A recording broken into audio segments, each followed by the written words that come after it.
Taming the Prince. Clean contemporary royal romance. Royal Secrets, Book 1. Written by Addison Quinn.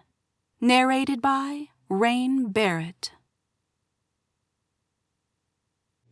Hey there, I'm so glad you found my channel and are listening to my audiobooks, and I hope you really enjoy them.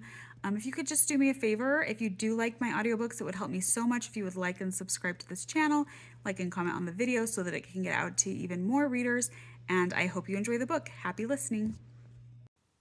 Chapter 1. Kara held the screaming baby against one shoulder, bouncing on the balls of her feet in a vain attempt to soothe her niece. How long could she keep this up before her arms fell off from sheer exhaustion? Whoever had invented teething deserved to be shot, or maybe locked in a room with a miserable 10-month-old for the rest of all eternity. "Shh, Esme," Kara murmured for perhaps the billionth time that night. Esme reared her head back, pushing against Kara's shoulders. For such a skinny little thing, she sure had a lot of strength. She'd been using it against Kara since the day she took over as mom 6 months ago. Kara felt like screaming herself, or maybe crying. Not that either reaction would help solve the multitude of problems threatening to drown her. Motherhood was never something she'd envisioned for herself, but when her sister Danielle fell off the bandwagon and died of a heroin overdose, Kara had petitioned for custody of Esme without a second thought. Kara had been second mother to the baby since her birth, and foster care wasn't something she'd wish on anyone. The 3 years she'd spent in the system before aging out had been hell. Kara pressed her cheek against Esme's and began humming a lullaby as she paced the tiny nursery. Warped wood floors creaked with each step, and the open window did little to combat the stifling summer heat. Every inch of her 2-bedroom apartment was in desperate need of repairs, but they'd have to wait until the dance studio below brought in more business. Right now, the money simply wasn't there. She'd bought the studio with the help of Homeless No More, a charity that turned out to be a scam. Danielle had bought a small apartment through the same program. Kara doubted it was a coincidence that mere days after being evicted, Danielle went back to drugs for the last time. The Galian royals should be forced to sell the crown jewels and bail out all the lower-class citizens they'd scammed into the program. Kara's situation wouldn't be much better than Danielle's if something didn't change soon. She was 6 months behind on pretty much everything. Kara continued to sing the lullaby, bouncing Esme up and down as she wore down the floorboards with all her pacing. Esme stuck 2 fingers in her mouth and sucked furiously. 1 more hour, and she could have another dose of pain reliever. Hopefully, then, the baby would finally sleep. Crash! Kara jumped, heart hammering in her chest. Esme stopped crying and popped her head up, listening. It sounded like it had come from the studio. Another crash reverberated in the room, the thin walls keeping out none of the sound. Esme grunted and squirmed to get down, the excitement of midnight noises apparently making her forget all about her swollen gums. But Kara clutched her charge closer with shaking hands as fear clouded her mind. "Think," she breathed. New mirrors had been delivered that morning, but Kara hadn't had the money to pay for their installation. Maybe she'd hung one of the pieces wrong and it had fallen to the ground, shattered. The thought of all that money wasted made her nauseous. "Maybe it's Raphael," a cynical voice that sounded suspiciously like her own whispered at the back of her mind. But that was ridiculous. Raphael was still in prison, and besides, he didn't know where she lived.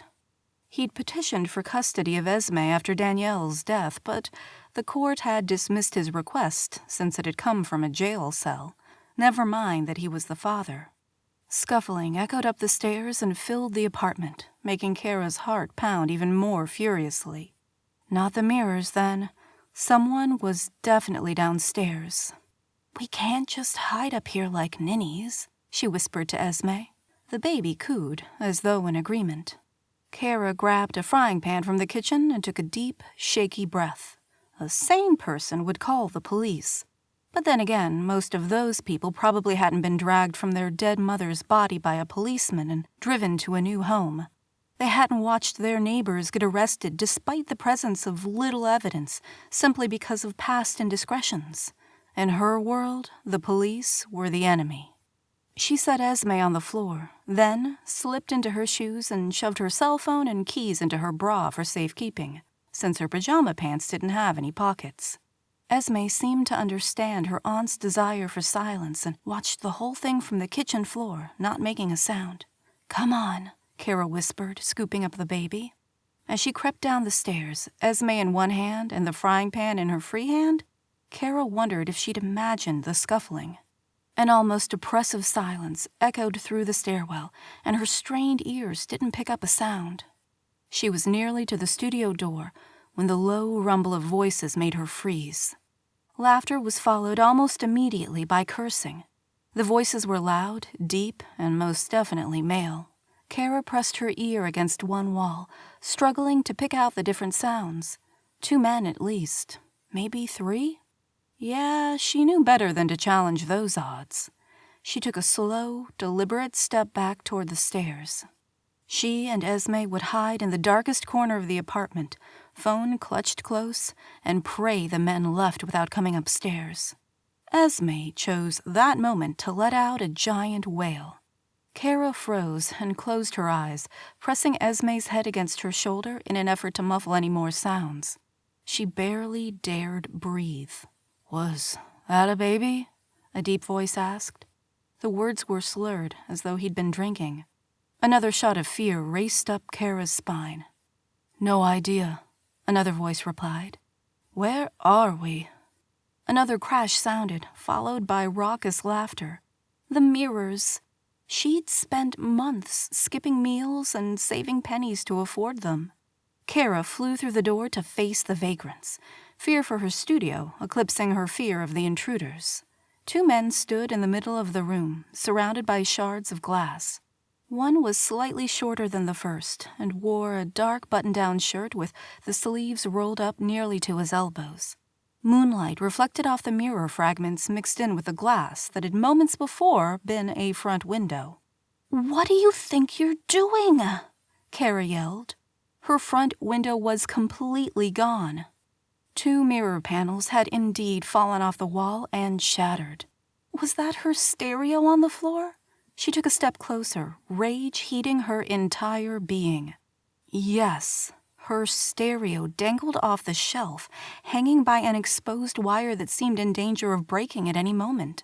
The shorter man stepped forward, and Kara took an instinctive step back. "My apologies," he said, his words soft and polite. His hair was lighter than his companion's, perhaps blonde, though it was hard to tell in the darkened studio. "We were being chased by some angry men and thought to hide." "Oh, I'm sorry." Kara pulled Esme closer. "I didn't realize you were hiding from large, angry men. By all means, continue vandalizing my studio." He held up one long finger and waggled it back and forth. "I never said they were large." "One was tall," the second man said. He wore a light-colored linen suit jacket, and his words were so slurred it was nearly impossible to make them out. The first man snapped his fingers. "Yes, very tall. He should be on the national basketball team." "I thought they disbanded that," the second said. The faintest hint of an accent laced the words. She hadn't noticed until now, distracted as she was by the slurring. "That was Durham." The blonde-haired man patted the one in the suit jacket on the chest. "Forgive my cousin. He's had a hard few days." Kara let out a disbelieving laugh. He'd had a hard few days?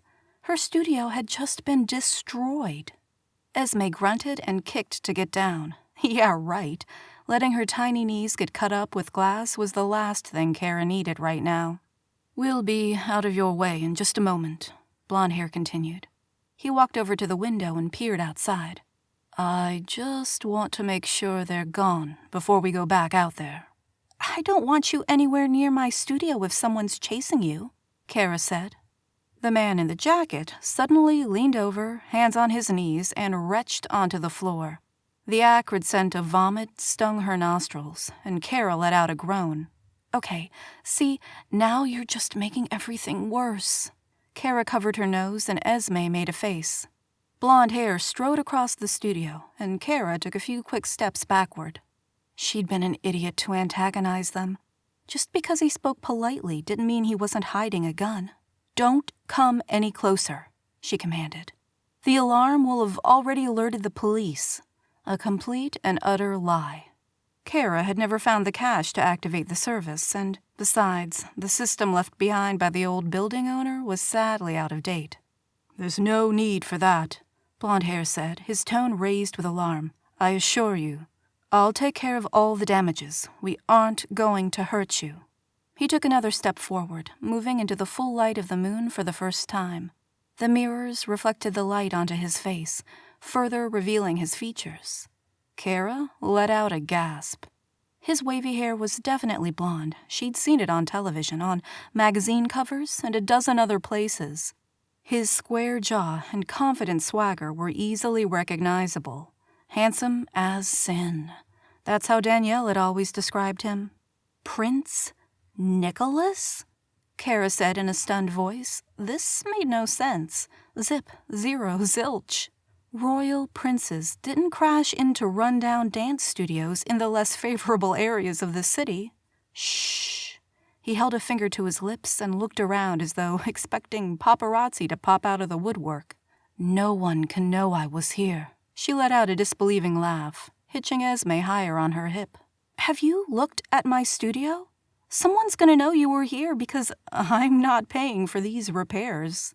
Prince Nicholas had destroyed her studio. That was almost a relief. He had more than enough money to cover the damages. And he probably wouldn't hurt her any more than he already had. The stupid Homeless No More charity had been endorsed by him. When its true colors were revealed, anti-royalists across Galia had practically cackled with glee. Nicholas stepped across the glass, hands held out imploringly. "We can keep this off the books." Kara surprised herself by jabbing a finger in his chest. Wow, she'd seen his muscles in the tabloids, but they really were rock hard. That's the problem with you royals. Everyone's supposed to look the other way and ignore all your bad decisions.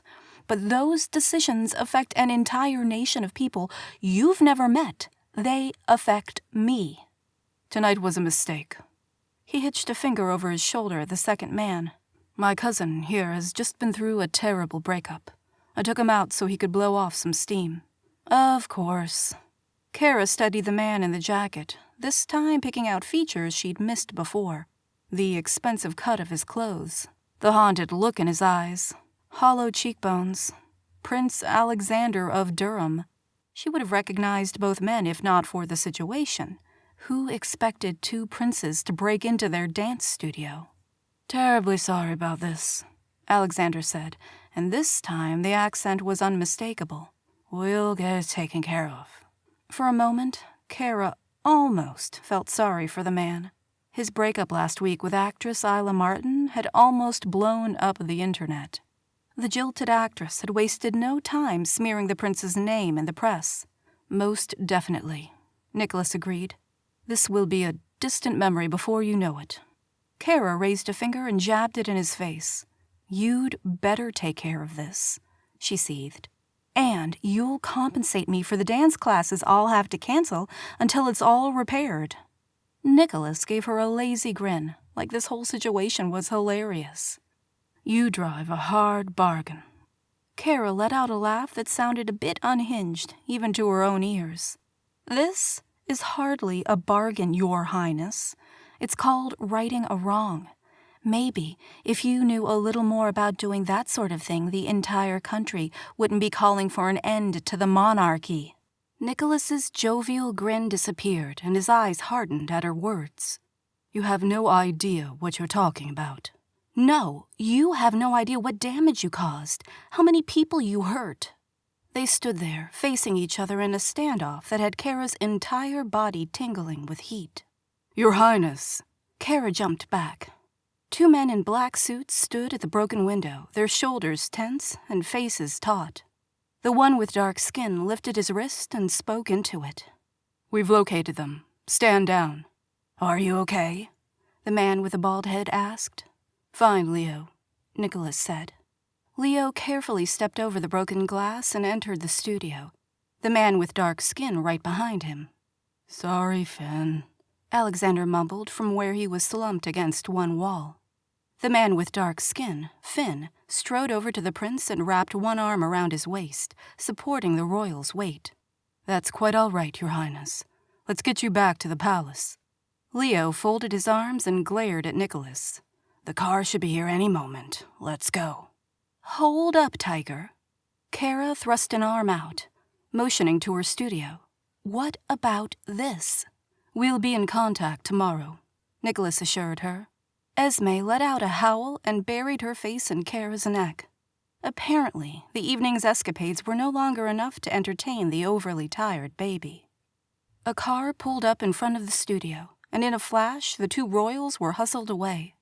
"How?" Kara called. The car doors slammed shut, and Kara rushed onto the sidewalk.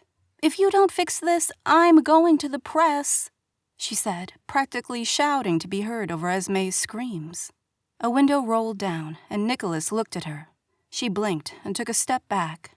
Moonlight reflected back his startling green eyes, making her breath catch. "Please, don't do that." "Give me one good reason why," Kara said. Nicholas glanced over at his cousin, and Kara looked as well. Alexander was slumped against the seat, his eyes hooded. "Why did she do this to me?"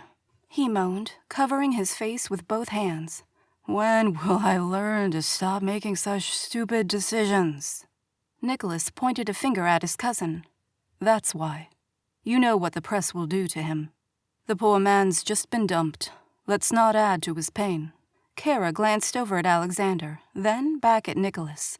Her arms ached from a night spent holding Esme, and the altogether too handsome man before her was making her brain cells mush. "Okay," she said finally.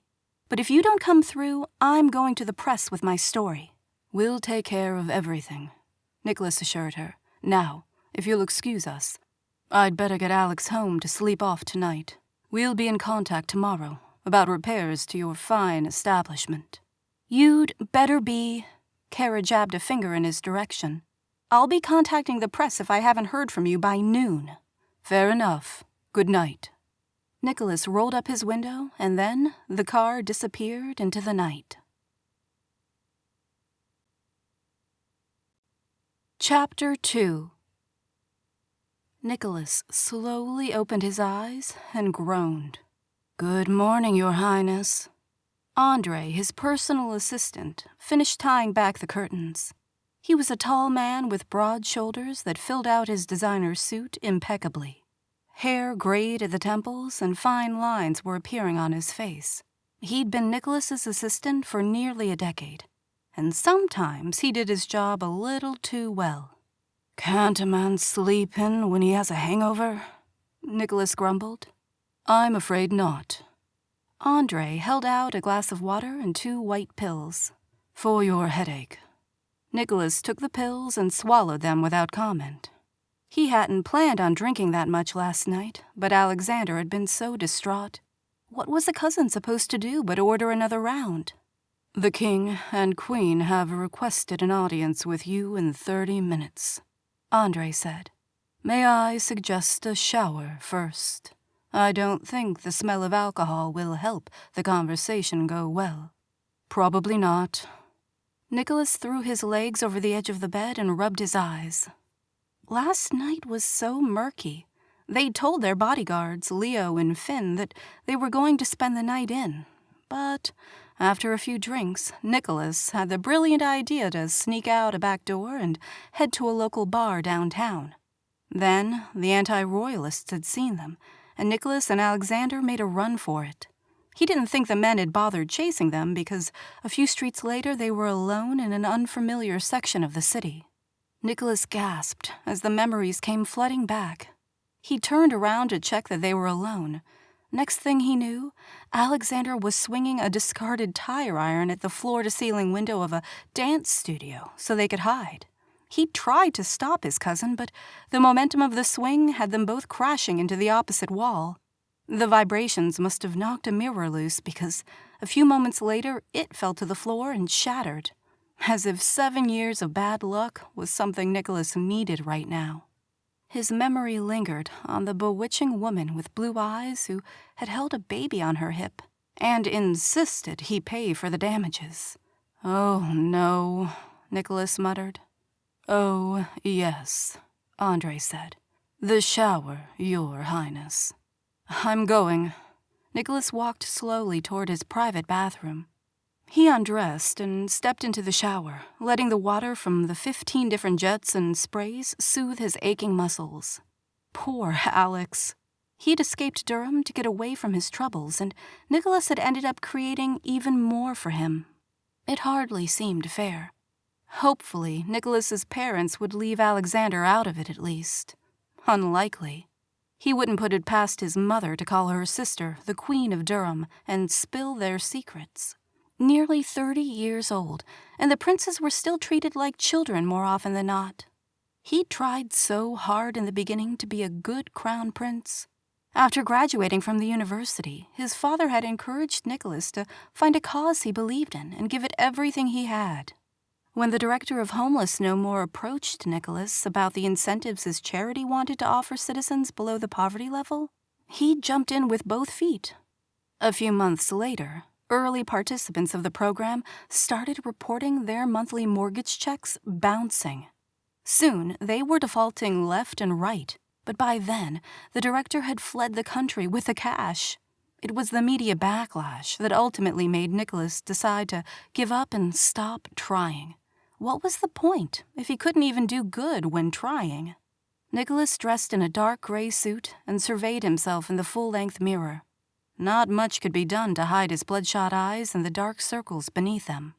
Oh well, it wasn't the first time his parents had seen the results of a night of partying, and it certainly wouldn't be the last. Andre followed Nicholas down the hallway to his father's private office, Leo a silent shadow behind them. Each step felt like Nicholas's last, adding to his tension. He'd always had a rebellious streak. Growing up with the weight of all of Galia's expectations hadn't been easy. At times, he'd felt more like a valuable business asset to his parents than a child. But in the years since his disastrous involvement with Homeless No More, his escapades had gotten messier, and his parents' tolerance had begun to wane. Nicholas paused outside the heavy wooden door of his father's study and took a deep breath. He straightened his suit coat, then brushed away an invisible piece of lint. Was that a stain? He rubbed his finger along the fabric of his lapel, staring closer. No, a black string. How had that gotten there? He pulled it off his jacket and held it up. Behind him, Andre cleared his throat. Nicholas dropped the thread, the message coming through loud and clear. He was stalling. Well, of course he was stalling. No one looked forward to being chastised. "It is rarely in a person's best interest to keep the king and queen waiting," Andre prodded. "Thanks for the advice," Nicholas said dryly. Then he lifted his fist and knocked twice. "Come in," the king's gravelly voice called. Nicholas opened the door and strode inside, careful to keep his steps carefree, as though he wasn't the least bit nervous for this meeting. His father sat behind an ornately carved mahogany desk, his full head of dark hair peppered with gray. A frown seemed permanently etched into his face these days. Mother sat nearby, her ankles crossed and legs tucked neatly underneath a chair while her hands rested in her lap. "Morning." Nicholas brushed a kiss on his mother's forehead, then dropped into a chair. "Nicholas." The king unleashed the full power of his glare, and Nicholas flinched. "I hear there was a bit of a situation last night. Care to fill us in?" It had always been hard to think of King Felix and Queen Margot as mom and dad. They'd always been royalty first and parents second. Or third, or fourth, or maybe fifth, depending on the day. Playing it off was his best bet. "It's nothing really. Alex had a bad night, so I took him out to get his mind off things." Mother's lips pursed together in a tight line. "You left your security detail behind. Again." "I thought they deserved a night off." The fact that he'd failed to tell them they were off the clock was beside the point. Her eyes blazed with fire as she rose. Queen Margot wasn't a tall woman, barely 5 feet 4 inches, but she still managed to make Nicholas cower in his chair. The Crown Prince of Galia cannot simply go out to a bar, unprotected I might add, and order a drink after a bad day. She folded her arms and glared. If you feel the need to take the edge off all your troubles, go to your room and request a bottle of Pinot Noir from the kitchen. We did that first, Nicholas said. Father growled low in his throat, a definite sign that Nicholas had entered dangerous territory. Leo told me you were harassed by anti-royalists outside the bar. Of course his bodyguard had that information. No doubt Leo and Finn had hunted down the bar where Nicholas and Alexander drank and then forced the information from whoever had been working last night. Mother threw her hands up in the air. This is why you shouldn't go out alone. We aren't exactly popular right now. She didn't add, thanks to you, to the end of her sentence, but Nicholas heard it in the tone of her voice. By no means had he brought about these sentiments on his own. Citizens had talked for decades about what they viewed as the unnecessary and antiquated monarchy, but the debacle with Homeless No More had fanned the flames of fury and brought the anti-royalists from a fringe political group to a national movement in a matter of days. Destroying private property is not going to convince anyone you deserve to rule, Mother said. Then let's dissolve the monarchy. Nicholas rose to his feet at the same time as his father. The three of them stared at each other, tension crackling between them. You don't mean that, Mother said finally. Nicholas ran a hand through his hair. Clearly, I'm not fit to rule. The people don't want me to rule. What are we fighting for? Our heritage, Mother said angrily. Our family has ruled Galia for 600 years. It's unnecessary. Nicholas dropped his gaze, unable to stomach the disappointment in his parents' expression. We're barely even figureheads anymore. We have the power to influence change, Mother said. When are you going to realize what a gift you've been born with? You call it a gift. I call it a curse. Father jabbed a finger in Nicholas's direction. There will be no more talk of abdicating, or dissolving the monarchy, or anything else. When the time comes, you will take your place as king, and do so with grace and dignity. Nicholas barely held back a snort. He was fairly certain those 2 words had never been used to describe him. Of course, Father. That was years away, decades if he was lucky. Father held up a slip of paper. Andre just gave me the repair estimates for the studio you destroyed with your reckless behavior. 15,000 euros in damage. Mother put her hand to her forehead and began to massage.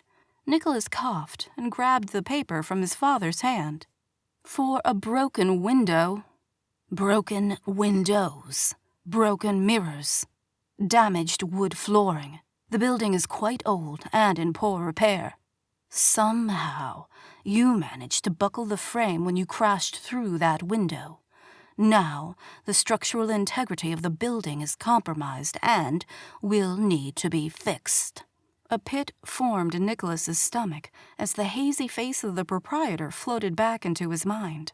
She'd looked furious standing there with a baby clutched to her side, but also worried.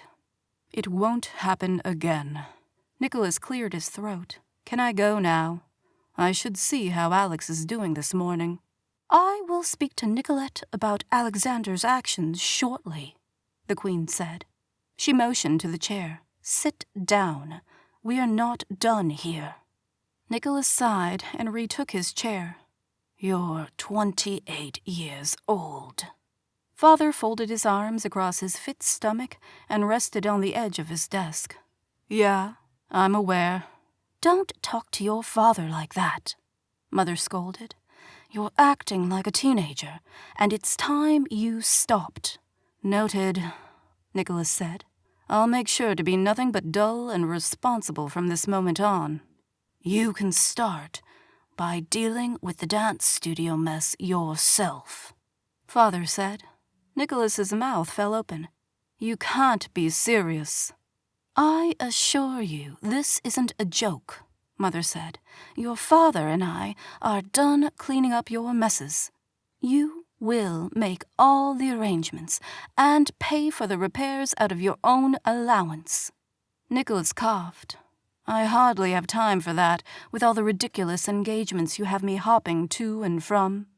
Poor Andre. He didn't have time for this either, but what was the alternative? Andre is not to help, Mother said, as though reading his mind. You're a prince, Nicholas. Start acting like one. Father made his way around the desk and sank into a chair. You may go. Nicholas left the room, stunned. He'd gotten into his fair share of escapades throughout the years, and his parents had always lectured him about propriety. Then, assigned an employee to erase the damage. How did he even go about securing the services of a repairman? He didn't know the first thing about fixing property damage. The hallway was conspicuously empty, other than Leo's silent presence. Andre was no doubt hiding somewhere, so he wouldn't have to pick between telling Nicholas no or defying the king and queen's edict. Nicholas strode down the hall to Alexander's room and rapped on the door. A groan answered him. Nicholas pushed open the door, disbelief making his movements jerky. Alexander lay on the bed, one foot hanging off the edge and a pillow pulled over his head. Why did you let me drink so much? Alexander muttered, the words muffled. Good question. Nicholas sank into a chair and propped his feet on the edge of the bed. We've really done it this time. Brace yourself for an angry phone call. I do believe my mother is calling yours as we speak. Alexander threw aside the pillow and sat up with a glare. They do realize we're grown men, right? They must have missed the memo. Alexander groaned, rested his head in his hands. I don't think I've ever had this bad of a hangover. Last night's all fuzzy. Do you remember the dance studio? Dance studio. Alexander cursed. What's the damage? 15,000 euro. And it's all coming straight out of my allowance. No, this is all my fault. I'll cover it. Nicholas waved a hand. The money was a nuisance, to be sure, but it was his parents' new attitude that worried him. If you think that's bad, wait until you hear the rest.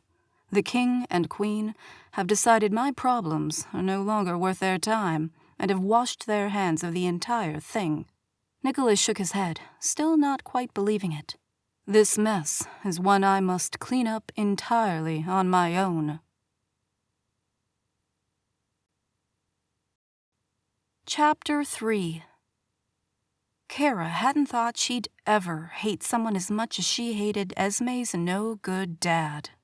Raphael had ruined Danielle's life, gotten her hooked on drugs, left her when she was still in only the first trimester with Esme, then showed up as soon as she was evicted due to the Homeless No More scam and given her the drugs that ultimately killed her. Now, he was fighting her custody of Esme from a jail cell. But her fury at Prince Nicholas of Galia was approaching levels of disgust previously unknown. But if you could just... The operator on the other end of the line cut her off. I'm sorry, Mademoiselle Dubois, but our hands are tied. She closed her eyes as despair washed over her. Esme crawled across the floor and pulled herself up, using Kara's pant legs as leverage. Her tooth had finally cut through early that morning, so at least she was happier now. There's nothing you can do? Kara asked. You're 6 months behind on your premiums, the woman said in a soft voice. You can't make a claim when you're past due. We've sent multiple notices to the email and home address on file, advising you that your insurance will be canceled at the end of the month if your bill isn't brought current by then. If Prince Nicholas didn't come through with his promises of reparation... Kara sighed, knowing if he didn't come through, there was nothing she could do about it. Her threats to go to the press had been empty because calling attention to herself might make it easier for Raphael to find her, or might upset Esme's social worker, who was already on edge. "I understand," Kara said, bending down to pick up Esme. "I'm really sorry, mademoiselle," the woman said, and she sounded genuine. Kara thanked her and hung up. Esme tried to shove her hand in Kara's mouth, and Kara captured her niece's fingers and kissed them. "Guess we should have made paying the building insurance more of a priority, Esme." "We didn't really need to eat, did we?" Esme laughed and lunged again for Kara's mouth.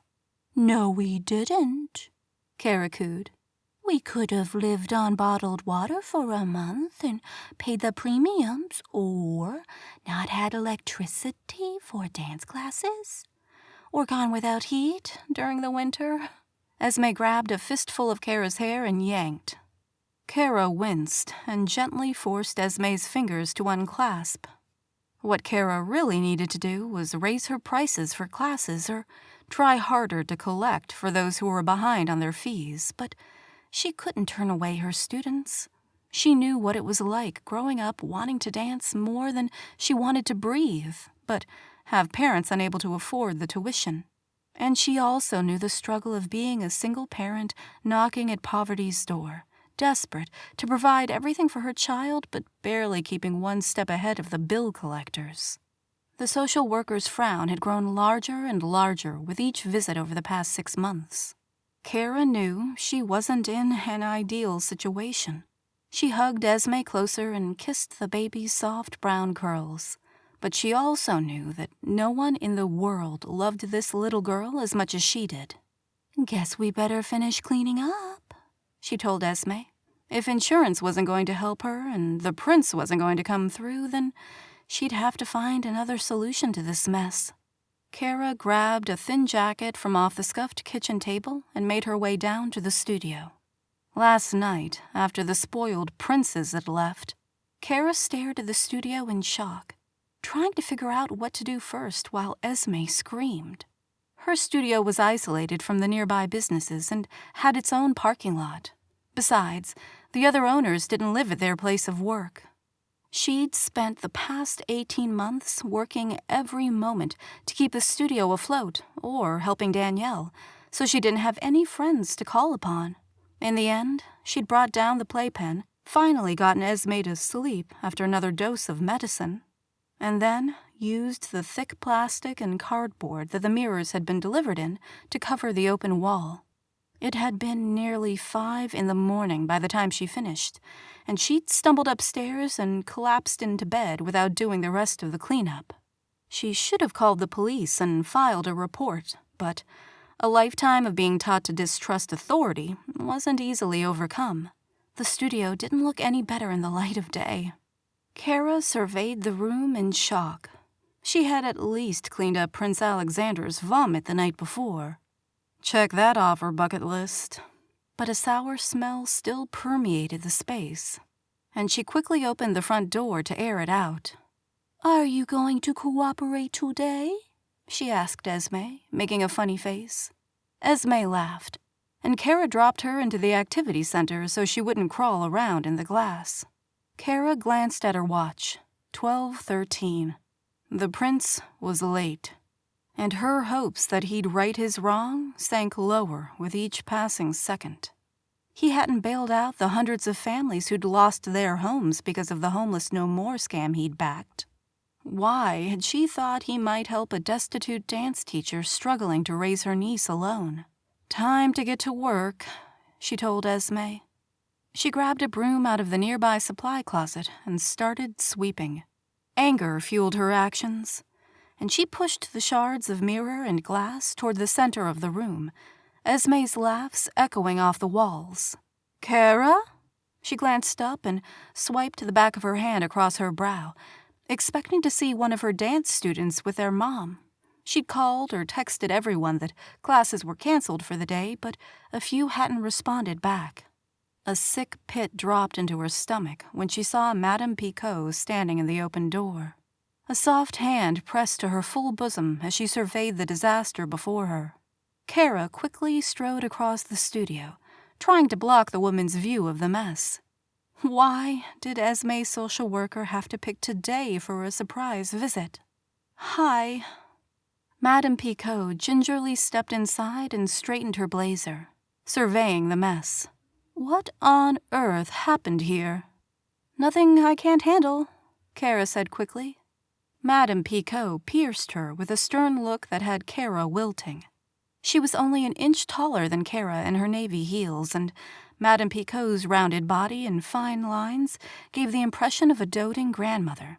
But Kara had learned in the past 6 months that Madame Picot was a stickler for rules and took her job very seriously. There was an incident last night, Kara relented. 2 men accidentally broke in. Madame Picot raised an eyebrow. How is that an accident? They were pretty drunk at the time. Completely harmless, though. Esme was with me the entire time and never in any danger. Madame Picot's beady eyes narrowed. How can you be certain of that? Because both of the men were princes, you arrogant old bat? But, of course, Kara couldn't say that. Instead, she chose to sidestep the question. I've got Esme contained, so she isn't in danger of being hurt by the glass. Kara gestured to her niece, who was happily batting at the mirror mounted to the activity center. Thank heaven she was in a good mood at the moment. And I'm working to clean up the glass. And the window? I'll make sure it's boarded up or repaired immediately. Madame Picot sighed and rubbed at her temples as though fighting off a headache.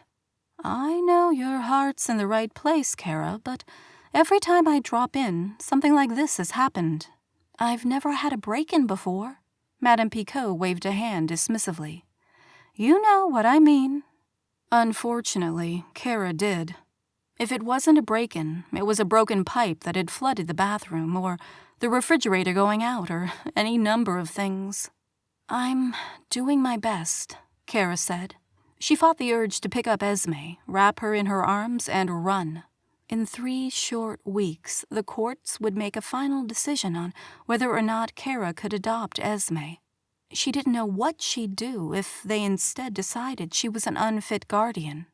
I know, dear, but truthfully, I'm not sure this is the best situation for Esme. Madame Picot waved an arm at the building. Your financial situation isn't improving one bit. The stipend from Homeless No More isn't coming back, and if you can't make up the cash some way, you'll lose even this place. I'll fix the window, and I'll come up with the cash. Well, don't count on Prince Nicholas helping out any. Madame Picot sniffed. She was an outspoken anti-royalist who'd never tried to hide her disgust of the royal family. I can see that you're busy, so I won't bother you any longer, but Kara? Kara met the woman's eyes, hoping her fear didn't show. Get things together before coming before the judge in 3 weeks. Because this, she motioned to the studio, isn't likely to result in a favorable outcome. Kara's mouth felt drier than the Sahara, and she tried to swallow. Understood. Bye, Esme. Madame Picot waved her fingers, then left the studio. Kara sagged against the broom handle, letting it support her weight momentarily. Esme twirled in her activity center, grabbing at a colorful ballerina that bounced back and forth with each touch. Losing Esme wasn't an option. A dark sedan pulled up to the curb, and Kara held her breath as the door opened.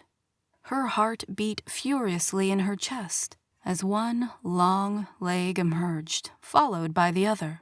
Prince Nicholas. His wavy blonde hair was unmistakable. The light green of his buttoned shirt contrasted with his tanned skin in a way that had her stomach swarming with butterflies. Pathetic. He glanced up at the building and caught her eye. A half-smile graced his full lips, and he raised a hand. She scowled and folded her arms. He said something to whoever was inside the vehicle, then shut the door and strode through her open door as though he owned the place. Good morning, he said in a cheerful voice. It's Kara, right? She wasn't surprised he knew her name. No doubt his security detail had an entire dossier of information on her by now. It's nearly 1 o'clock. she spat. Morning was 3 hours ago. He raised one thick eyebrow. I didn't realize we had an appointment. You said you'd be here by 12. She started sweeping again. You're lucky I didn't go to the press. I would have, if I wasn't so busy. Well, I'll consider myself lucky then. It wasn't fair that he stood there, looking impeccable, while she was covered in dirt and grime, her greasy brown hair, the same color as Esme's, piled on top of her head and held by a clip. Khaki-colored slacks hung low on his hips, and his shoes looked as though they'd been recently polished. His face was even clean-shaven, all signs of last night's scruff gone. She kind of missed that scruff. No, she didn't miss it, because she was furious with Prince Nicholas. I'm surprised you even remembered where my studio was, as drunk as you were last night. That I am sorry about. He stuck his hands in his pockets, seeming wholly unconcerned.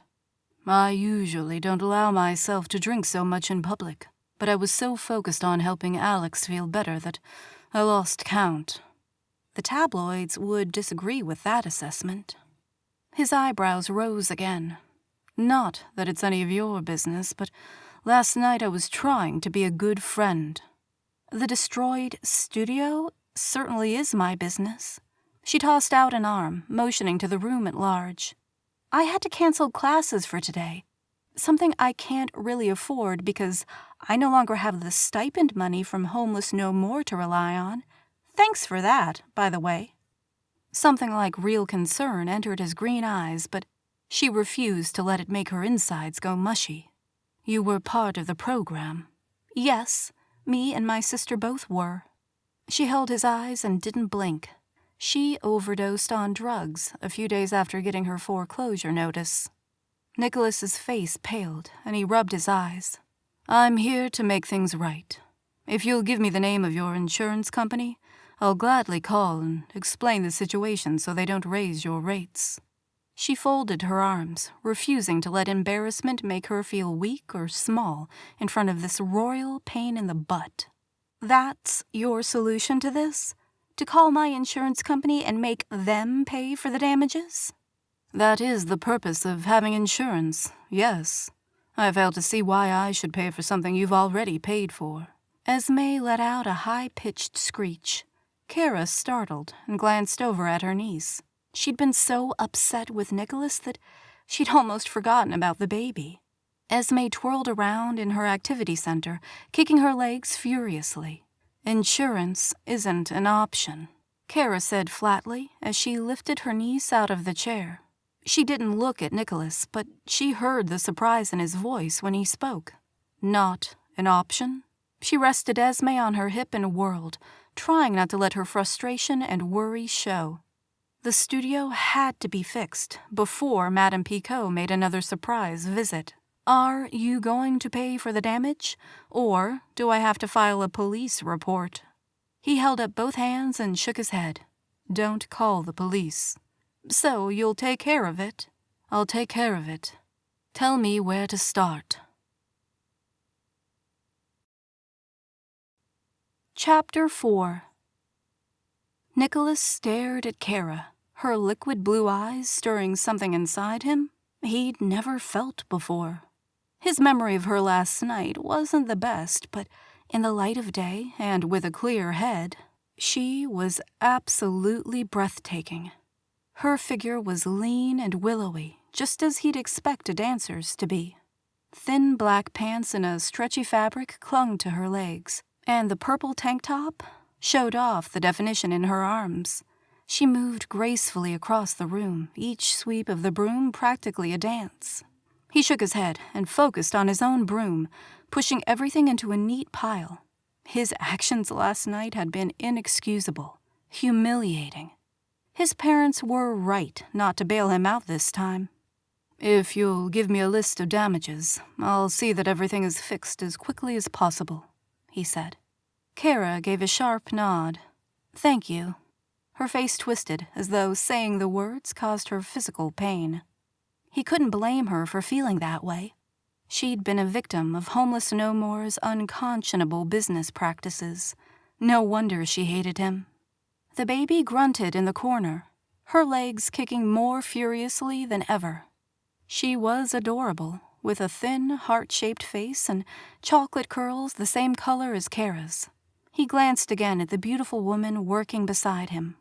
She didn't wear a ring, and there'd been no sign of a husband. Surely, if she was married, he'd be helping her clean up the studio. The baby's grunts turned into screeches. Kara dropped her broom with a sigh and picked the baby up. "She's a cutie," Nicholas said. He grabbed a dustpan and crouched down, sweeping the shards into it. Not the easiest task to do alone, but he managed. Kara smiled, and her entire face softened with that one curve of her lips. "She's beautiful," Kara agreed. "What's her name?" "Esme. She's 10 months old." Esme laughed, as though recognizing she was being discussed. She grabbed a handful of Kara's hair and yanked it out of the clip. No, Esme." Kara winced and tucked the strand behind her ear. "She looks just like her mother." Kara's eyes darkened and she turned away.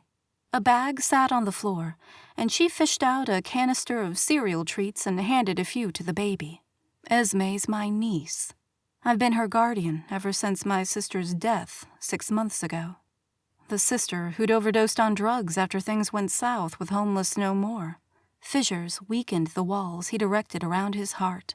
Nicholas had been so passionate about the program, so sure it would help Galians across the country and make his parents proud. Everyone had advised him to do more research before putting his name to the project, but he'd been too impatient. "I'm so sorry," he said quietly. Her blue eyes pierced his soul. Then, fix it. Fix it. That's what the entire country had been screaming for since the program's collapse. If only it were so easy. "I'm not sure that I can." She snorted. "What good is being a prince if you can't help the poorest people in your country? Why are we keeping the royals in power if they can't right at least a few wrongs?" The questions struck a chord, but he refused to let her see how she'd rattled him. Instead, he glanced out the window at the black sedan that was still parked in front of the studio. No doubt, Leo was getting a good laugh out of watching Nicholas sweep while the beautiful brunette chewed him out. "Here." Kara crouched down and held the dustpan while Nicholas swept the last of the glass into it. "Thank you." She jerked her head in a nod. "The faster we clean this up, the faster we can get to work. If you have that list, I'll start making calls so we can write things as soon as possible." The right move would have been to go back in time, not act like a spoiled playboy, and avoid getting drunk and damaging my studio. He smirked. "Yes, but then I wouldn't have had the pleasure of making your acquaintance." "Wouldn't that be a shame?" she deadpanned. "Yes," he said. "It would have been." Her cheeks pinked, and she turned away and dumped the full dustpan into the trash can. "I'll vacuum up the last few shards." "I can do that." "No, I've got it. You can start making those calls. I want that window replaced tonight, if possible." She bent and placed Esme back in her strange toy without looking his way. The baby immediately protested, but went quiet when Kara dumped a handful of cereal on the tray. Nicholas knew Kara was right, so he rested his broom against one wall and pulled out his cell phone. This would be so much easier if he could obtain a list of repairmen from Andre. "Anyone specific you'd like to do the work?" Kara paused, the vacuum cord halfway untangled. "You don't have anyone in mind?" "Of course I do." "You could access that kind of information on the internet, right?" She sighed and pulled her own phone from her pocket. "You vacuum. I'll make the calls." Nicholas nodded, trying not to let his embarrassment show. He'd never felt so incompetent in his entire life. Kara wandered into the hallway while Nicholas plugged in the vacuum and got to work. He was nearly done when Kara re-entered the room. "Someone will be here in an hour," she called over the noise of the machine. Nicholas shut off the vacuum and silence blanketed the room. "Excellent. The rush installation is going to cost you extra." "That's not a problem. I'm going to fix things, Kara. And not just the studio. He'd find a way to make things right for Homeless No More as well. Meeting Kara had made him realize what a coward he'd been this past year. "Kara?" a rough voice demanded from the doorway. All of Nicholas's senses instantly went on alert. The man leaned menacingly forward, his greasy black hair framing a sallow face. Kara was across the ballroom and had Esme in her arms before Nicholas could do more than blink. The baby let out a wail at being torn from her toy, but Kara didn't seem to notice. "Get out!" she screamed. "You can't be within 500 feet of us." "I deserve to see my baby," the man ground out. "Out!" Kara shrieked. Nicholas was to her side in an instant. He stood between her and the man, adrenaline pumping through his veins. Where was Leo? As though summoned by his thoughts, Leo appeared in the doorway. He loomed at least 6 inches above the man, and his muscles rippled through his suit coat. "Leave now, sir," Leo said in a threatening voice. Esme started crying as Kara clung to her. Nicholas glanced between Kara and the angry man before him. "Who is he?" "Don't make this harder than it has to be," the man growled, struggling to push past Leo. "I will remove you from the premises if you don't immediately leave," Leo said. Kara's eyes flicked up to Nicholas's, and the terror there had his chest constricting with fear. "Raphael," she breathed. "Esme's dad. I thought he was still in jail for selling my sister the drugs that killed her. He wants Esme." "Take him away, Leo," Nicholas said, forcing the words through clenched teeth. "Let's go." Leo grabbed Raphael, and the man shrieked. "You can't keep her from me," Raphael yelled. Leo shoved the man into the street, and he stumbled. "Kara!" "In 5 seconds, I'm calling the police," Leo said. "I just want to see her," Raphael said. Kara shrank closer to Nicholas, and he wrapped an arm around her shoulders. She leaned into him, and Nicholas's entire being urged him to protect her at all costs. Raphael scrambled backward as Leo forced him further away from the studio. When he finally disappeared from sight, Kara sagged against Nicholas's side. "Shh," he murmured, wrapping both arms around her. Tremors shook her entire body, and he ached to make all her fears disappear. "I thought he was still in jail," she whispered. "I'll personally look into why he's not," Nicholas promised. She pulled away, and he felt the loss of her touch like a physical ache. "You don't need to do that. I'll call the courts first thing tomorrow." "Kara," Nicholas said gently. She gazed up at him, Esme still clutched close. "I want to." She took a deep breath, then gave a quick nod. "Okay, thanks." An errant strand of hair fell from her clip, and he fought the urge to tuck it behind one ear. He took a step back and cleared his throat. "I think I'm done vacuuming. What do we need to do next?" Hey guys, thank you so much for listening to my audiobooks on my YouTube channel. I am so grateful to be able to bring books to you in this format, and I want to be able to continue to bring them to you. But in order to do that, I need you to like and subscribe to my channel so that I can keep putting the books up as I get the rights back to them. If you could turn on notifications, then you'll know when I have a new book out. And if you could like and comment on this video, it'll help it get out to even more readers. Thank you so much for listening, and enjoy the rest of the book. Chapter 5. Did the painters finish up today? Kara smiled at the text from Nicholas, her heart fluttering in her chest. Over the past week, various handymen had been working diligently between her dance classes to finish up the studio repairs. Nicholas had taken to texting her a few times a day for updates, and she looked forward to the playful banter that always ensued. "They did a royally good job," Kara texted back. "I'm watching paint dry as we speak. Why don't I believe you?" Esme was crawling toward the still wet walls once again. Kara picked up her niece with a laugh. No, Esme. We don't want to mess up the walls already." Esme grunted, and Kara held her on one hip while texting Nicholas back with her free hand. "You caught me. I'm trying to keep Esme from eating the walls." "I'd love to see how it turned out." Can I stop by later this evening?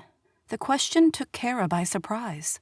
She stared at the words, running a finger along the edges of her cracked phone screen. The flirtatious banter had been fun and easy between them, but she hadn't seen Nicholas since the evening after Raphael made an appearance. Nicholas had stopped by to relay what he knew of Raphael's release, but he hadn't been able to stay long. He'd assured her she was safe, though, and that Raphael wouldn't hurt her. For some reason, she believed Nicholas's promise. "My last class ends at 7, she texted back. "Does 7:30 work for you, then?" "Perfect." She slid the phone back in her pocket and bounced Esme on her hip, trying to ignore the way her heart beat furiously with the realization that she'd soon see Nicholas. Maybe she'd misjudged him. Tabloids always exaggerated things, right?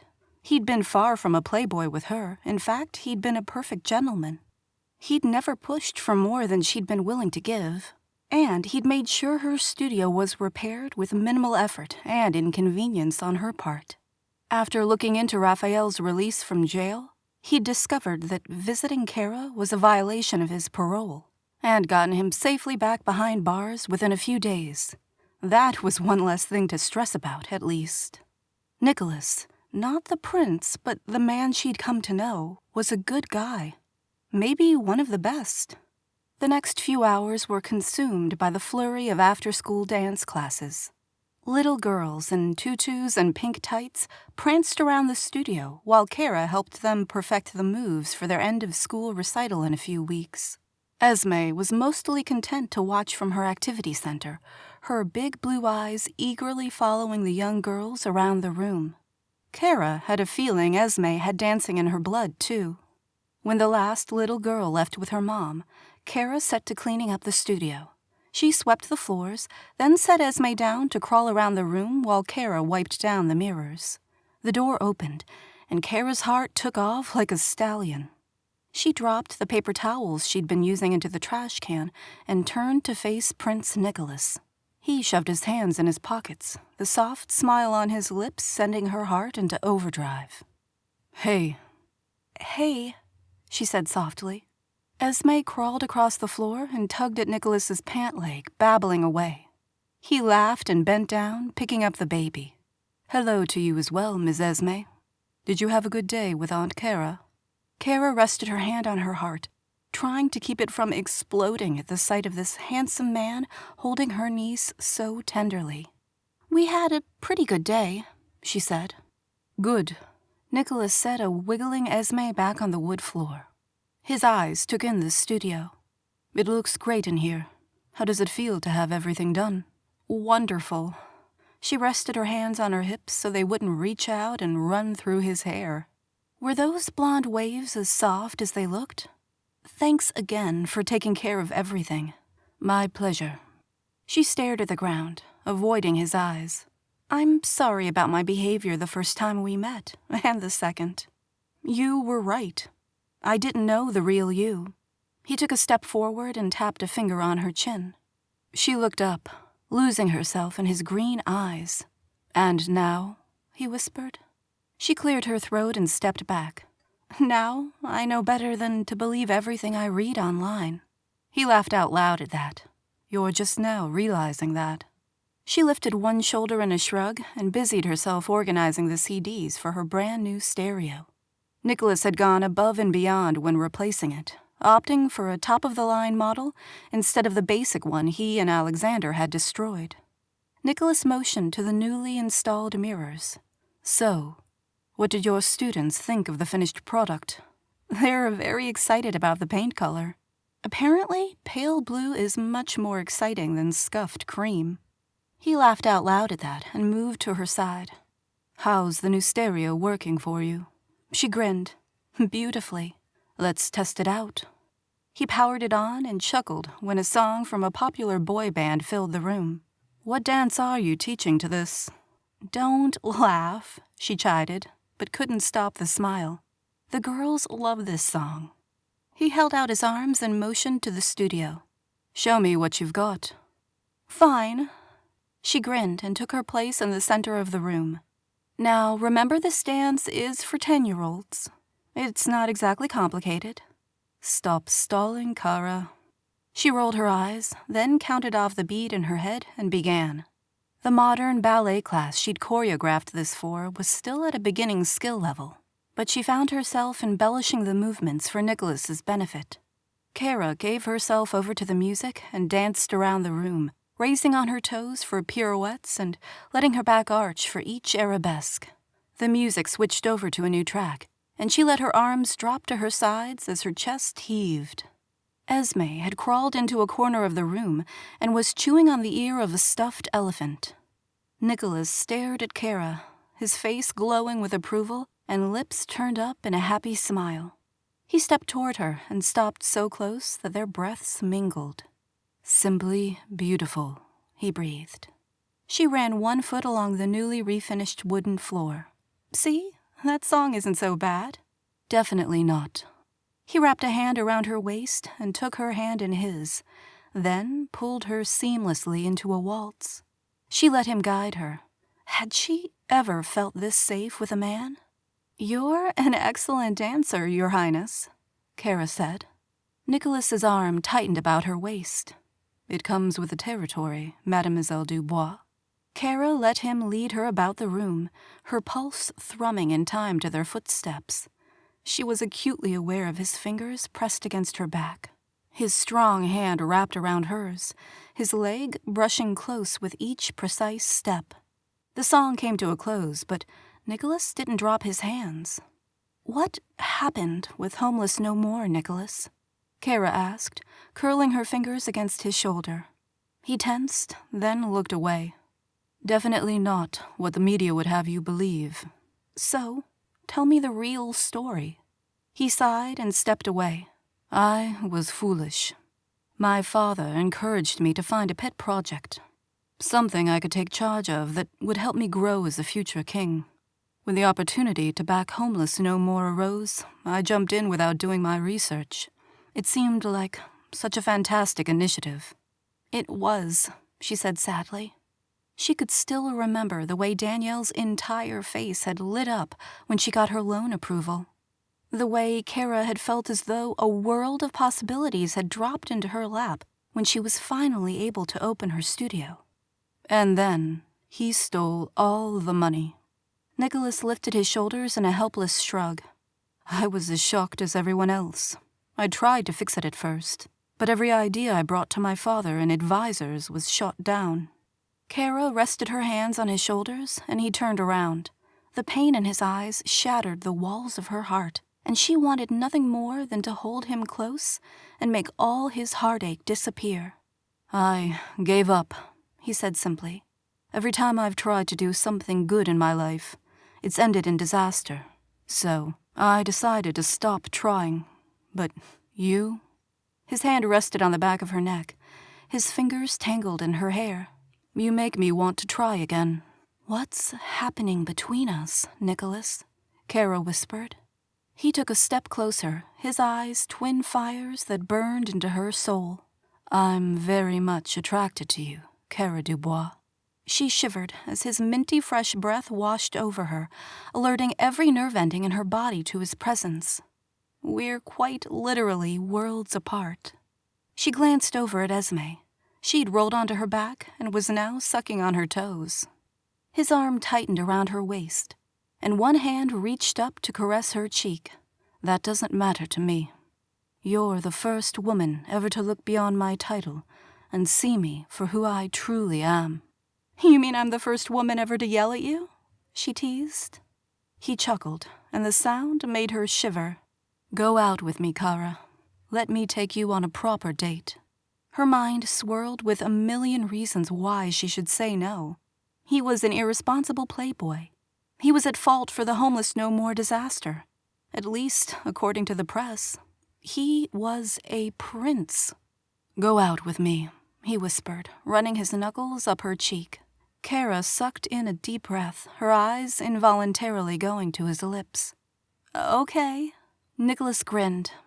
He dropped his lips towards hers, then hesitated, giving her time to pull away. She didn't. Instead, she rose on her tiptoes and pressed into him. His lips brushed against hers, feather-light, and softer than she'd imagined they could be. Kara threaded her hands through his silky blonde hair and urged him closer. The kiss changed in an instant from soft and sweet to desperate and hungry. She clung to him, opening her mouth and willingly deepening the kiss. She'd kissed her fair share of men, but never had it felt as wonderful as this. Never had a man made her feel so safe and cherished with a simple press of his lips against hers. 2 small hands grabbed at her legs, and Nicholas broke the kiss with a chuckle. "I've never dated a woman with a child before." She laughed, laying her palms flat against his chest. "I haven't dated since Esme either." "Then it'll be a new adventure for both of us." A rough voice broke the moment. "Hey, get away." Kara tore from Nicholas's embrace. Leo was yelling as a man in jeans and a baseball cap ran down the street. Around his neck was a camera. The paparazzi had found Nicholas. Chapter 6. Nicholas burst into Alexander's room without knocking and slumped into a chair. His cousin looked up from the computer, one eyebrow raised. "Bad day?" "The paparazzi are trying to ruin my love life," Nicholas said. Alexander snorted. "Welcome to the club." Nicholas winced. "Sorry, poor choice of words." After more than a week of hiding out in Galia, the internet outrage surrounding Alexander's breakup with Isla had yet to abate. "They're never going to leave me alone, are they?" Alexander asked. He motioned to the computer. "Isla is going on another talk show tonight to talk about the breakup. Everything that comes out of her mouth is a lie. You really had no idea she was cheating on you?" Nicholas asked. Alexander hung his head. "None. I am the world's biggest idiot. You're being too hard on yourself." Nicholas rose and went to the bar, pouring them both a finger of scotch. Isla wasn't the first gold digger to date a prince for his title, but she was certainly the first with enough nerve to spin the breakup in her favor. She'd lied and told anyone and everyone who would listen that Alexander had been the one to cheat. Half the talk shows in Europe had brought her on to discuss the relationship. "I'm watching these interviews and realizing I never knew her at all," Alex said. "How could I have ever thought I was in love with her?" Nicholas clapped his cousin on the shoulder. "Love is blind. It turns us all into fools."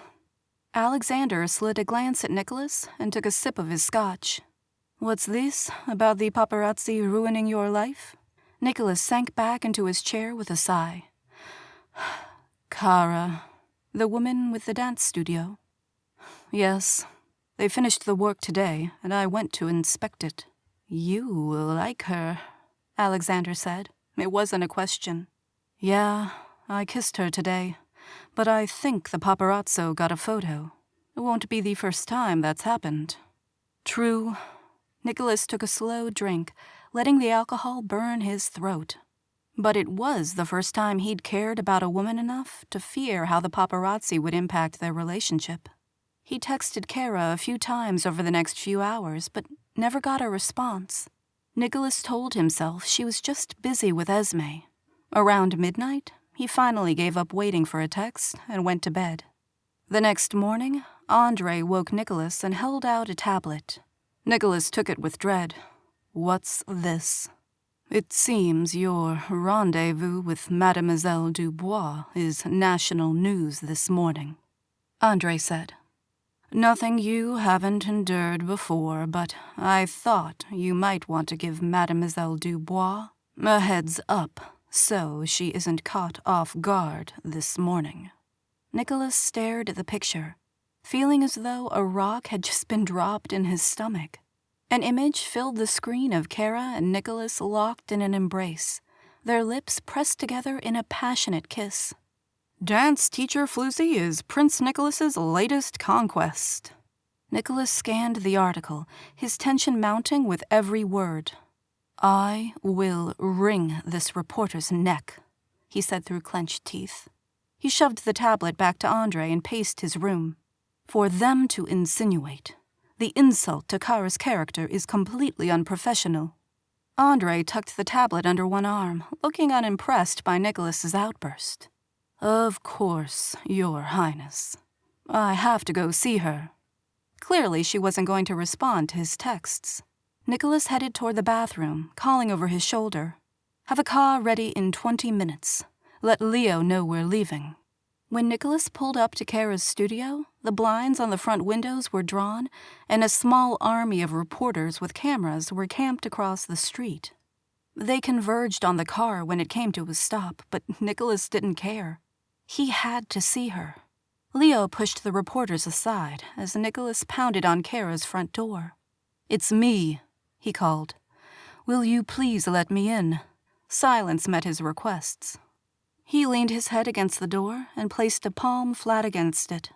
Please, Kara, we need to talk. He heard the click of a lock and jerked up. The door opened a crack and Kara peered out at him. Go away, Nicholas, she whispered. He shook his head. Let me explain. Tears filled her blue eyes, but she nodded and stood back. He quickly stepped inside, Leo right behind him, then locked the door. Esme played in the corner, banging a stuffed animal against the floor. Kara folded her arms and stared up at Nicholas. Her brown hair curled gently around her shoulders, and she wore a loose-fitting blouse and jeans. He pulled her into his arms, but she was stiff as a board. He let go quickly and ran a hand over his face. I'm so sorry, Kara. I should have warned you this would happen. I'm not upset about the paparazzi, she whispered. His eyebrows shot up. You aren't? She ran her hands up and down her arms as though she were cold, but shook her head. No. Okay. He scratched the back of his neck, trying to figure out what she wasn't saying. What's the problem, then? The problem? She barked out a laugh. Look at you, Nicholas. Your life is a circus. Paparazzi photographing your every move. You're the crown prince, for heaven's sake. And I'm nothing. Don't say that. He took a step forward and grasped her chin gently in his hand. You're not nothing. You're everything to me, Kara. I've never cared this much for a woman. She jerked her chin out of his hand. Don't say that. Why? He challenged. It's the truth. Tears filled her eyes, and she shook her head. It's not going to happen. You and I can never be. The words hit him like a ton of bricks, and he struggled to catch his breath. Because of one photo. Because I can't subject Esme to this. She pointed to the front door. Reporters constantly invading her life? That'll just make it easier for Raphael to find us the next time he gets out of jail. I'll get you the best protection detail possible. You'll never be left alone. That's not a life. She shook her head and brushed away a tear. Raphael wouldn't dare come near you now.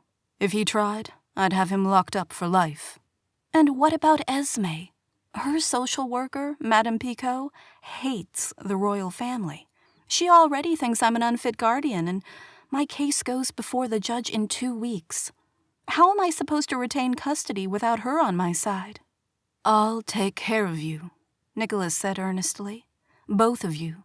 The judge wouldn't dare rule against my recommendation. You and Esme will be fine. It's not just that. She rubbed her hands up and down her arms. I need a man who fights for the important things in life, who rights his mistakes. Homeless no more, he said in a hollow voice. She lifted a shoulder in a helpless shrug. My community was destroyed by that. My sister lost her life because of the stress of finally having a house, somewhere to raise her daughter and call home, only to have it taken away. I could still lose my house and business because of it. I'd never let that happen. Maybe not to me, but what about the hundreds of other families out there? She shook her head sadly. I was a fool to think we could see each other. He folded his arms, suddenly furious with her. So, that's it. You aren't even willing to try? I'm sorry, she whispered. Yeah, me too. He walked toward the door, then paused. If I walk out that door, I'm not coming back. She nodded, her eyes luminescent with tears. I understand. Goodbye, Prince Nicholas. He let out a growl, then shook his head and walked into the firestorm of reporters without a backward glance. Chapter 7. Nicholas stared out the window as the car turned a corner and the paparazzi surrounding Kara's studio disappeared from sight. A heaviness filled his limbs, and his eyes stung and burned. She didn't think he was worth the effort involved in pursuing a relationship. How ironic that his title, which had drawn so many women to him in the past, was the very thing to make him lose the only woman he'd ever truly cared for. Leo sat silently beside him, and Nicholas wished that, for once, he could be completely alone. Kara's accusations ricocheted in his head. He had taken responsibility for his mistakes. He'd fixed her studio, hadn't he? Called the contractors himself and made sure their work was only the best.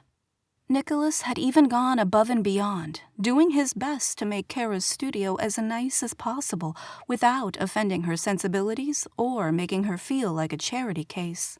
Once again, he'd done his best, and it ended up being thrown in his face. He should go back to his life of carousing and forget he'd ever met Kara Dubois. For the next week, he tried his best to do just that. He made it his life's mission to distract Alexander from his own troubles in Durham, hoping that it would help Nicholas move on as well. The cousins went horseback riding, played cards and billiards, drove fast cars on deserted country roads, and pretended life was great. But in the quiet hours right before dawn, Nicholas searched the internet for mentions of Kara and played their one magical kiss over and over in his mind. 8 days after the kiss that ruined everything, Nicholas woke up at 11:30 and stumbled to Alexander's room. They'd stayed up until dawn the previous evening, playing video games in the palace's giant theater room. He was surprised to see Alexander already awake, 3 suitcases neatly lined up at the foot of his bed. "You're leaving?" Nicholas asked dumbly. Alexander rubbed the back of his neck and nodded. "I can't keep hiding. It's time to face the music, and try my hardest to reverse the damage." Nicholas sank into a chair.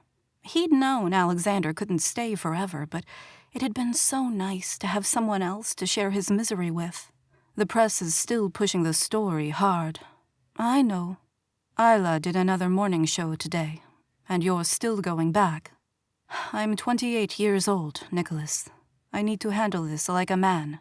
He ran a hand through his hair.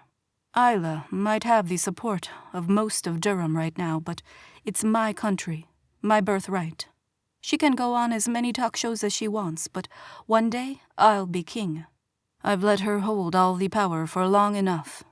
Isla had thrown every weapon in her arsenal at Alexander. She'd gotten waitresses at restaurants to testify they'd seen Alexander with other women. Hotel concierges to hint that they'd watched him enter rooms with unsavory women. Her tears had graced the cover of every magazine in Europe as she cried about the cheating prince who'd broken her heart. Meanwhile, Alexander had stayed silent, not fighting back with the truth, that Isla had been the one to sleep with her producer and break up their relationship. She'd gotten all of Durham, maybe even all of Europe, on her side before Alexander had a chance to defend himself. Fighting back with the truth would only hurt Alexander. And still, he was going back. He was facing the music. "How are you going to fix this?" Nicholas asked. Alexander raised a shoulder in a hopeless shrug. "I don't know if I can. But I'm going to keep my nose clean and work day and night to earn back Durham's trust. I have to at least try." Nicholas nodded. He rose and pulled his cousin into a hug, slapping him on the back. "I'm going to miss you. The same goes for me. Thanks for letting me crash here for a while. Come back if things get too tense in Durham." Alexander nodded. A knock sounded on the door, and 2 of the staff carried his suitcases from the room. "See you around," Alexander said. "The state dinner, at the end of summer if not sooner," Nicholas agreed. Alexander nodded and walked across the room. He paused in the doorway and turned back around. Stop moping around, okay? Kara seems like a good woman. If she's who will make you happy, fight for her. Nicholas stared at his cousin, stunned. They hadn't talked about what happened at the dance studio, but Alexander wasn't stupid. She doesn't want me. All of this, he motioned to the palace at large, is more than she's willing to put up with. Alexander smirked. Can't say I blame her on that one. She said she can't be with a man who doesn't fix his mistakes. Then, fix them. Alexander raised 2 fingers in a salute. Talk to you soon. Nicholas watched as Alexander walked out of the room, feeling as though he'd been hit in the chest. Fix it. As if he could wave a magic wand and somehow solve all of life's problems. Alexander had no idea what he was talking about.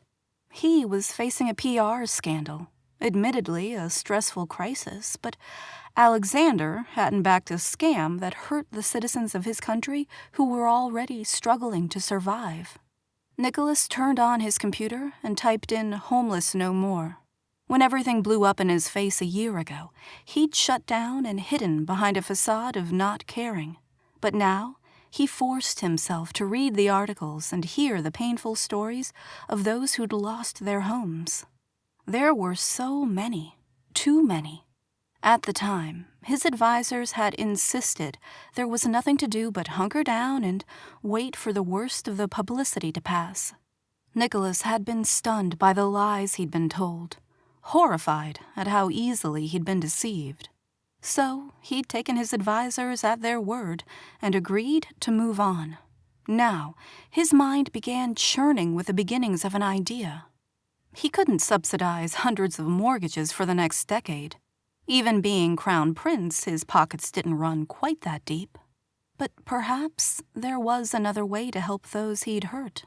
A way not only to ease their burden now, but help them build a better future. For the next 2 days, he didn't leave his room.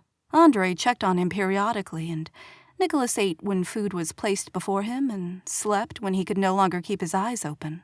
When he finally emerged from his room, it was to knock on his father's office door. "Come in," Father said, his deep baritone filtering through the door. Nicholas pushed the door open and strode inside. "Do you have a minute?" "Of course." Father removed his reading glasses and motioned to a chair. Nicholas sank into it and opened his laptop, feeling suddenly nervous. "Your mother and I are worried about you," Father said. "She thinks there was something more between you and the girl in the papers than the paparazzi know." Nicholas shrugged, not meeting his father's gaze. "Kara is a special woman." "Special?" Father raised an eyebrow. "I've never heard you talk like this before." "She participated in the Homeless No More initiative," Nicholas said quietly. "So did her sister, Danielle. When she lost her home, Danielle overdosed on drugs and died. Kara has custody of her niece now." "I see." Father's eyes darkened and his jaw clenched in that hard line that always appeared when anyone brought up the housing initiative. "I'm ready to take my place as crown prince." Nicholas felt a trickle of perspiration make its way down his back. "And I want to start by fixing the disaster I created with Homeless No More." "I'm listening." Nicholas flipped his laptop around, showing his father the documents on the screen. "It's a housing initiative that would allow those who were part of the program to refinance to a lower interest rate at no cost. It would lower the monthly payments enough to make up for the stipend they lost." Father's brow furrowed as he pulled the laptop closer and inspected the documents. "It's a good plan, but how are you going to get it passed? The banks aren't going to want to lose all that interest every month." "I thought of that." Nicholas clicked to another page. "We could add a clause to the bill that gives those institutions a tax break in exchange for the refinances. It would require cooperation from a lot of different members of Parliament, but I'm willing to do the work and make this happen." Father sat back in his chair. A smile slowly stretched across his face, and then he gave an approving nod. "It's a good plan, son. I'm proud of you." Nicholas's heart swelled. "Thank you." You have my full support. I'll speak with whoever necessary to make this happen." He perched his reading glasses on the end of his nose, a clear dismissal. "Let's see if we can't vote on it this next session. That's only a month away." "I'll see to it," Nicholas agreed. He grabbed his laptop and rose, feeling lighter than he had in nearly a year. This initiative would work. He knew it. And once it passed, he'd go to Kara, finally a man worthy of her affections, and beg for another chance. Alexander was right about one thing at least. Kara was worth the fight. Chapter 8. Kara tugged at the hem of her faded navy blue skirt, feeling ridiculously out of place in the second-hand dress suit.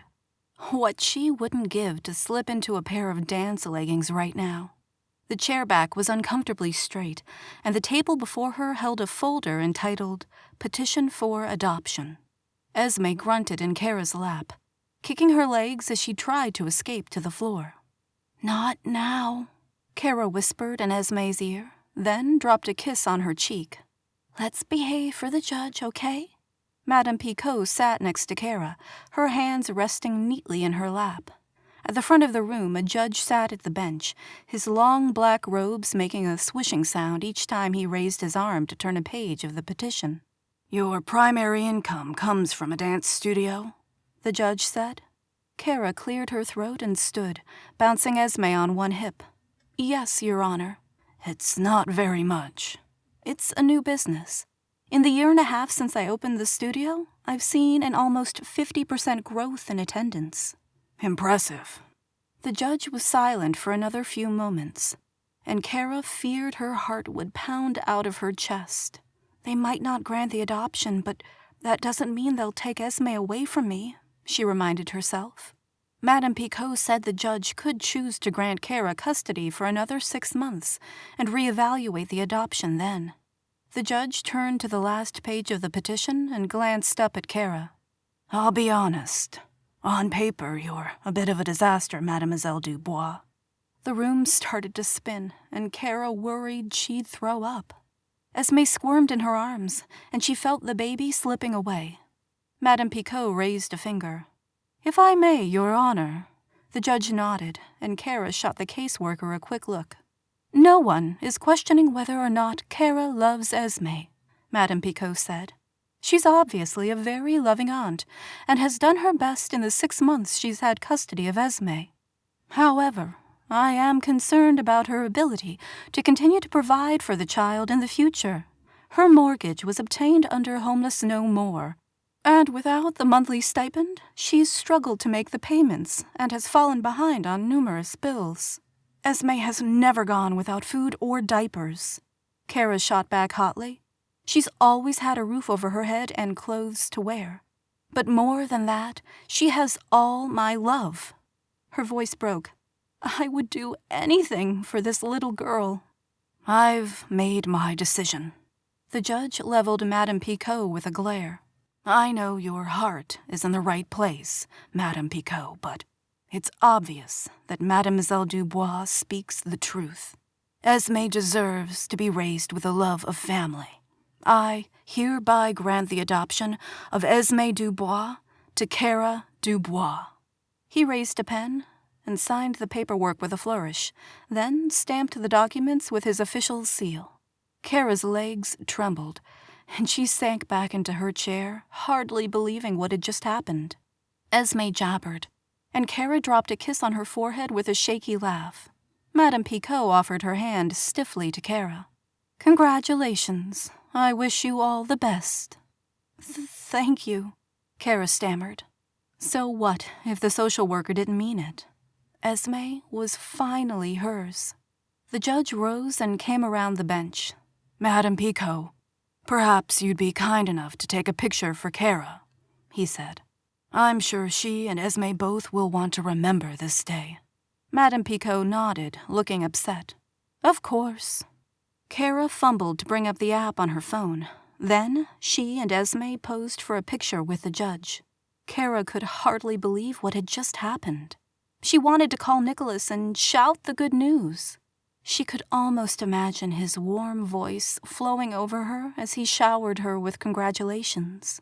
"Thank you so much," Kara said, turning to the judge.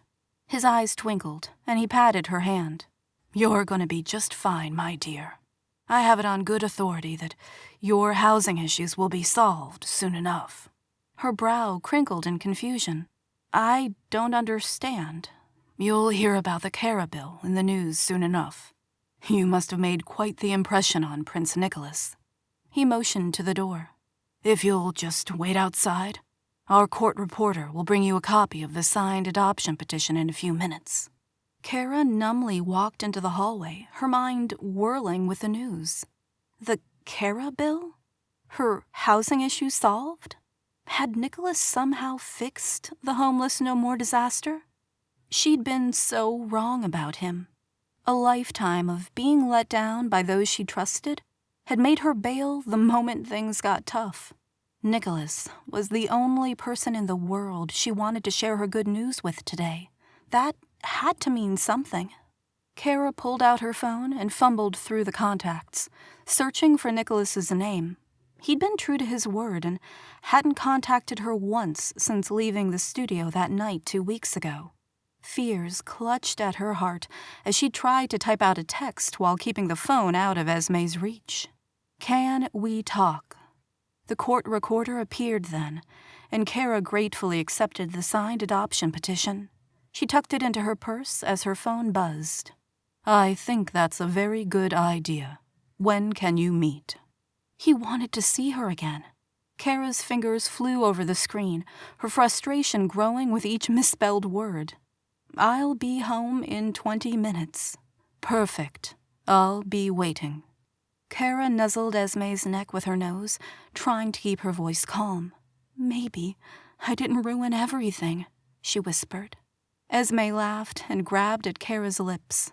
"Let's go try to win back the best thing that's ever happened to us," Kara said.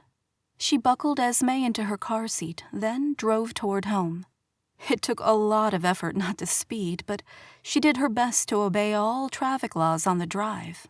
When she pulled up to the studio, a black sedan was already sitting in the parking lot. Kara turned off her car as Nicholas emerged from his. He looked even better than she remembered. Sunlight glinted off his wavy blonde hair, making it appear more golden than usual.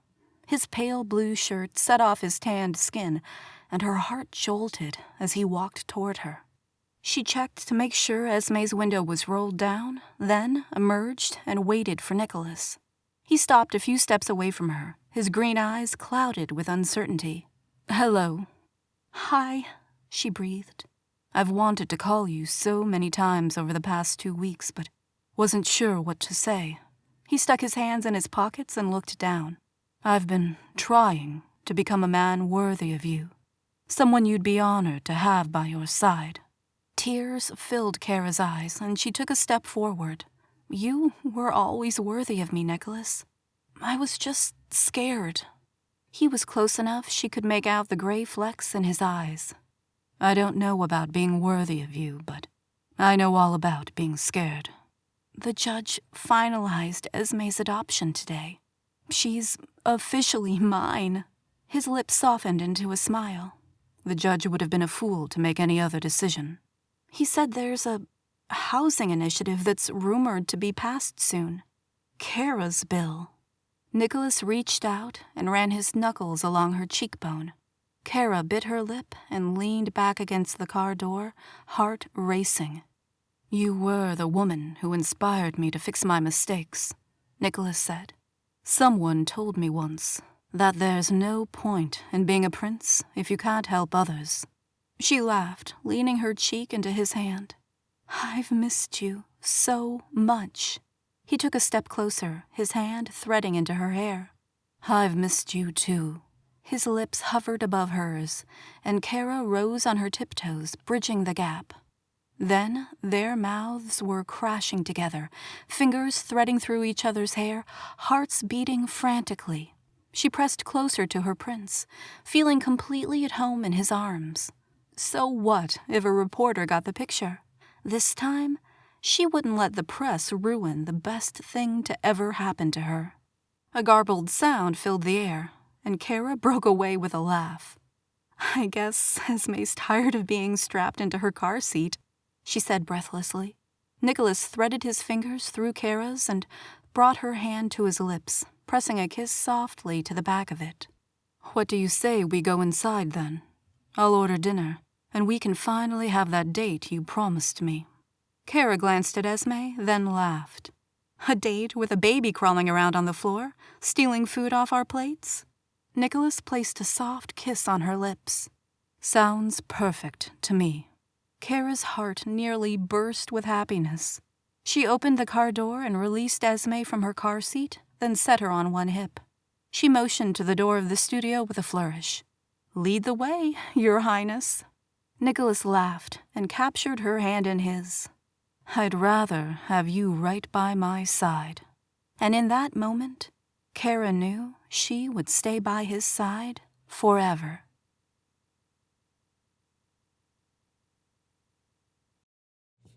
Hey readers, thank you so much for listening to my audiobook.